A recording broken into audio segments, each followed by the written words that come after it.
Hello guys, அஸ்ஸலாமு அலைக்கும். இது வந்து சொரக்கா ஃப்ரையோட டீட்டெயில் ரெசிபி தான். போன மினி விலாக்லேயே சொன்னேன் சொரக்கா ஃப்ரையோட ரெசிபி டீட்டெயிலாக போடுறேன்னு. அதுக்கு ஃபஸ்ட்டு ஒரு கடாயில் எண்ணெய் ஊற்றி கடுகு போட்டு நல்லா பொரிஞ்சதுக்கப்புறமா வெங்காயம் போட்டு நல்லா வதக்கிக்கணும். வெங்காயம் நல்லா வதங்கினதுக்கப்புறம் சொரக்கா போட்டு நல்லா வதக்கிட்டு அதுக்கப்புறம் கொஞ்சம் தண்ணி அண்டு உப்பு சேர்த்து நல்லா வேக விட்டுணும். அது வேகும்போதே ஒரு வாணலில் வந்து மல்லாட்டப்பயிரும் மிளகாவும் போட்டு நல்லா வறுத்து அது தோலெல்லாம் எடுத்துட்டு ஒரு மிக்ஸி ஜாரில் போட்டு பவுட்ரு செஞ்சு அதையும் அந்த சொரக்காய் வெந்துட்டதுக்கப்புறம் அதில் கொட்டி நல்லா மிக்ஸ் பண்ணிகிட்ருக்கணும். நல்லா அது வெந்து அது ரெண்டுமே ஒன்றா சேர்ந்து வரும்போது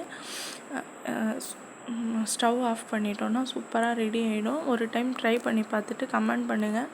சூப்பராக இருக்கும், ட்ரை பண்ணி பாருங்கள். அன்றைக்கி வந்து எங்கள் வீட்டில் லன்ச் வந்து ஒயிட் ரைஸ், ரசம் அண்டு சொரக்காய் ஃப்ரை தான். ஒரு டைம் ட்ரை பண்ணி பாருங்கள். Subscribe for more videos and recipes. Bye guys, அஸ்ஸலாமு அலைக்கும்.